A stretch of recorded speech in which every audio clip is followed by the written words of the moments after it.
Часто при выпечке куличей мы сталкиваемся с тем, что куличи опадают, получаются клеклыми и невоздушными. Уже перепробовали все рецепты куличей, а результат не радует? Знакомо? Всем привет! С вами Олеся на канале «Готовим дома». Сегодня поделюсь с вами своим кулинарным опытом, накопленным за 18 лет практически непрерывного времяпровождения на кухне, и долгие годы я тоже пыталась разгадать секрет пышных куличей, как у бабушки. За это время я приготовила десятки рецептов куличей, разработала свои рецептуры, и сегодня мне есть чем с вами поделиться. Друзья, я редко об этом прошу, но сегодня как раз тот случай. Пожалуйста, поделитесь этим видео с вашими друзьями, особенно с молодыми хозяюшками. Эти знания помогут сэкономить время и продукты тем, кто хочет научиться готовить вкусные пышные куличи. И не забудьте сохранить рецепт, чтобы не потерять, он вам еще не раз пригодится. В первую очередь проверяем качество дрожжей. В миску наливаю 50 мл теплого молока. Важно! Молоко должно быть теплым, но не горячим. Температура не выше 35 градусов Цельсия. Можете проверить чистым пальцем. Если молоко будет горячим, дрожжи погибнут, и в этом случае куличи не получатся. Добавляю столовую ложку сахара и 50 грамм свежих дрожжей. Хорошо перемешиваю, чтобы дрожжи разошлись в молоке. И оставляю на 10-15 минут в теплом месте. Если дрожжи живые, за это время они вспенятся и поднимутся шапочкой. А если дрожжи не поднялись, лучше купите другие, чтобы не переводить продукты. Свежие дрожжи можно заменить сухими в пропорции 1 к 3, то есть 50 грамм свежих дрожжей равно 17 грамм сухих дрожжей. Дрожжи хорошо поднялись, значит можно ставить опару. В большую миску наливаю 300 мл теплого молока.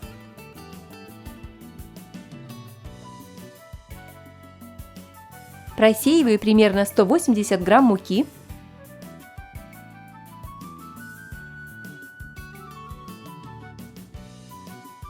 Перемешиваю.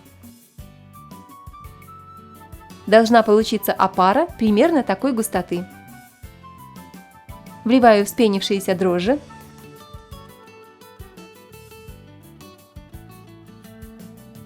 Посмотрите, сколько пены, какие они активные. Куличи на таких дрожжах получатся просто чудесными. Хорошо перемешиваю опару. Миску накрываю чистым полотенцем или пищевой пленкой и оставляю опару в теплом месте примерно на 40 минут. За это время она увеличится в объеме в несколько раз. Пока подходит опара, у 5 яиц отделяю желтки от белков в разные миски.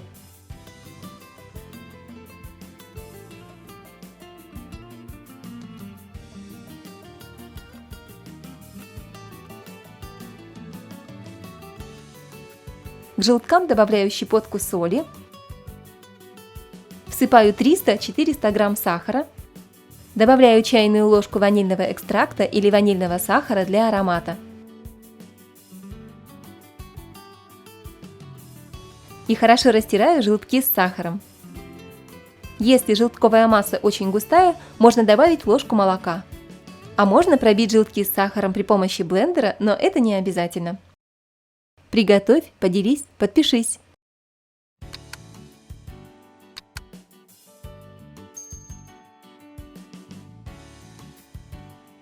Опара как раз подошла.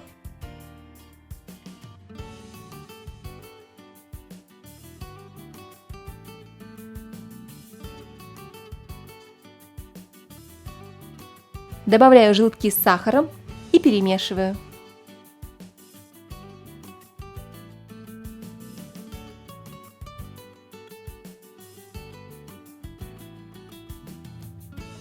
Белки взбиваю до пышной пены.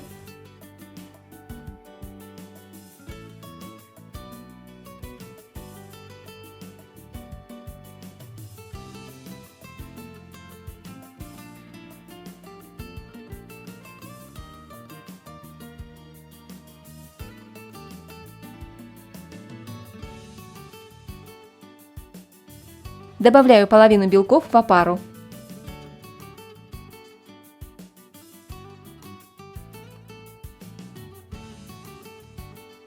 Добавляю оставшиеся белки и перемешиваю. По желанию вы можете не разделять яйца на желтки и белки, а просто добавить их в тесто. И один из самых главных секретов пышного теста для куличей – это правильное вымешивание дрожжевого теста. Здесь есть много тонкостей и секретиков, чтобы куличи получились действительно пышными, нежными и волокнистыми, а не клеклыми и забитыми мукой. В процессе вымешивания я также буду добавлять 250 грамм сливочного масла комнатной температуры и примерно 80 мл растительного. Постепенно частями просеиваю в тесто муку, а также поочередно добавляю в тесто немного растительного и сливочного масла. Сливочное масло делает тесто для куличей сдобным, сливочным и ароматным, а растительное масло облегчает процесс вымешивания, и благодаря ему куличи долго остаются мягкими и не черствеют. Еще скажу пару слов о муке. Муки может понадобиться чуть больше или меньше, чем указано в рецепте, так как мука у всех разная, с разной влажностью. Поэтому запомните главное – отмеряем количество муки, указанное в рецепте, но всегда ориентируемся на консистенцию теста в процессе замеса. Самая частая ошибка – это положить в тесто сразу всю муку, масло и остальные ингредиенты по рецепту и все перемешать. Так делать не стоит. Вы просто забьете тесто мукой, и куличи получатся не как пух, а как кирпичи.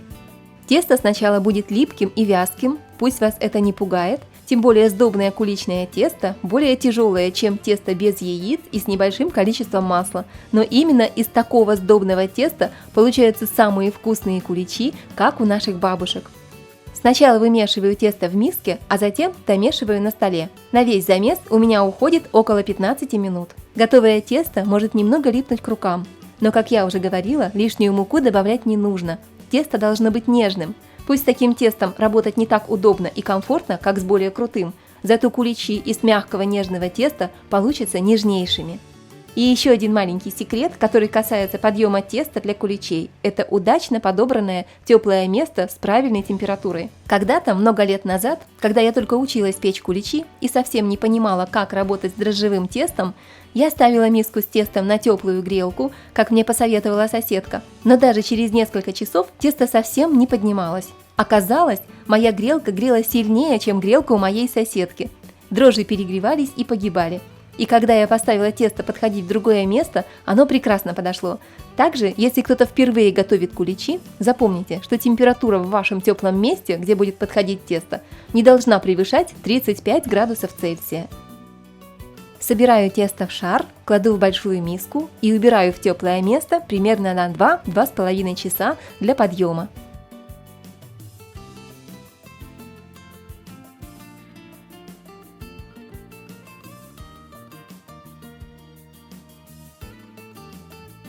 Тесто хорошо поднялось. Приготовь, поделись, подпишись.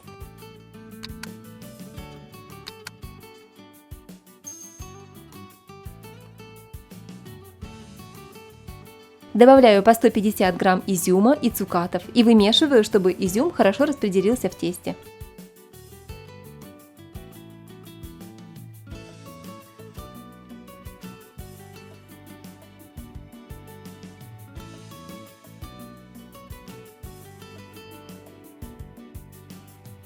Делю тесто на несколько частей по количеству куличей.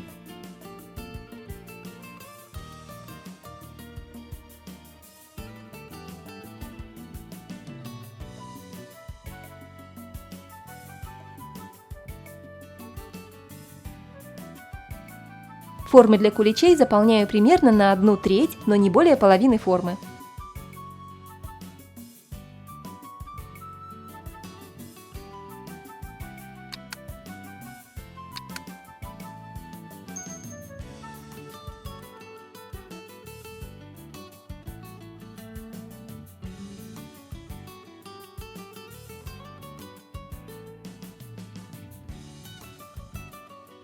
Накрываю куличи полотенцем и оставляю для подъема еще раз, еще примерно на 1 час.